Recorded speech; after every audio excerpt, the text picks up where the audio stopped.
From the hunting section, this poem is for bear. Reflecting the circumpolar bear cult, that oldest of religions that is still found all the way from Utah to Finland, going across the Bering Straits, that direction. As for me, I am a child of the God of the mountains. There's a bear down under the cliff. She's eating huckleberries. They are ripe now. Soon it will snow, and she, or maybe he, will crawl into a hole and sleep. You can see huckleberries in bear shit if you look this time of year. If I sneak up on the bear, it will grunt and run. The others had all gone down from the blackberry brambles, but one girl spilled her basket and was picking up her berries in the dark. A tall man stood in the shadow, took her arm, led her to his home. He was a bear. In a house under the mountain, she gave birth to slick, dark children with sharp teeth, and she lived in the hollow mountain many years. Snare a bear, call him out, honey eater, forest apple, lightfoot, old man in the fur coat, bear, come out, die of your own choice, grandfather, black food. This girl married a bear who rules in the mountains. Bear, you have eaten many berries, you have caught many fish, you have frightened many people. 12 species north of Mexico, sucking their paws in the long winter, tearing the high-strung caches down, whining, crying, jacking off. Odysseus was a bear in some mythologies. Bear cubs gnawing the soft tits, teeth gritted, eyes screwed tight, but she let them. That's a Haida Argillite carving of the bear mother gritting her teeth while her two half-bear cubs nurse on her.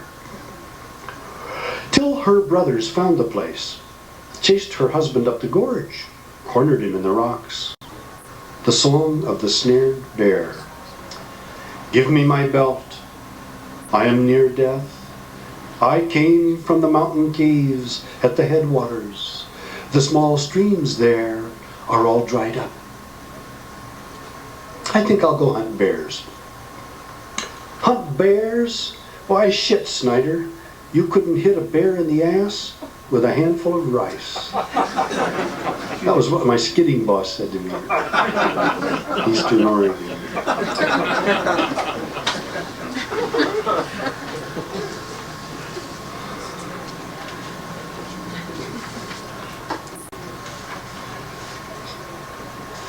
So those were some poems from Myths and Texts, and maybe a little selection from the Backcountry, which was a collection that came out while I was still living in Japan, about 1975.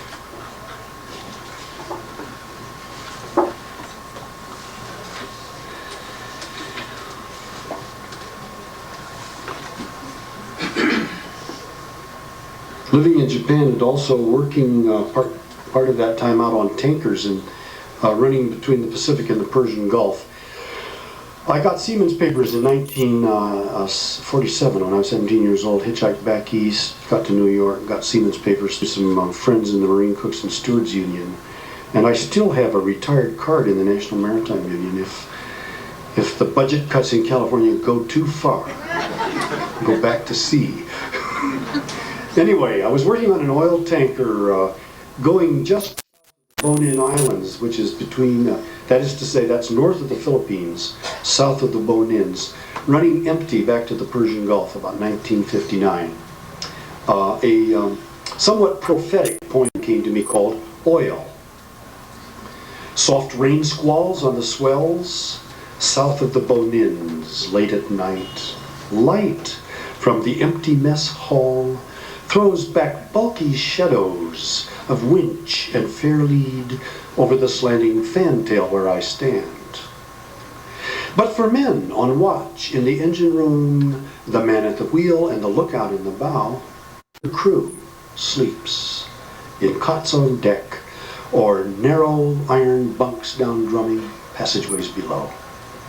The ship burns with a furnace heart, steam veins and copper nerves, quivers and slightly twists and always goes. The easy roll of the hull and the deep vibration of the turbines underfoot. Bearing what all these crazed, hooked nations need, steel plates and long injections of pure oil.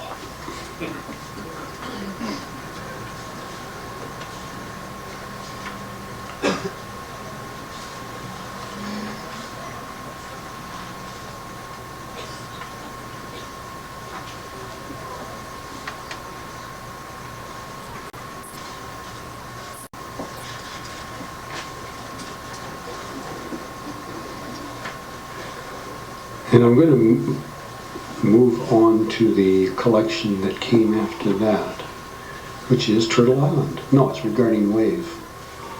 Regarding Wave, which is a play on the meaning of the name of the compassionate bodhisattva of mercy, Kannon in Japanese, Guanyin in Chinese, or Chenrezig in Tibetan, or Avalokiteshvara in Sanskrit.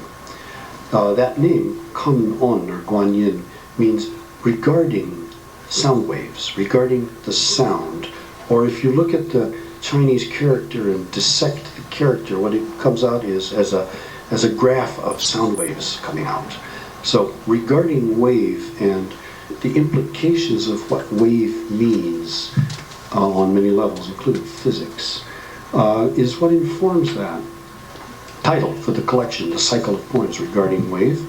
And here's a poem called Wave.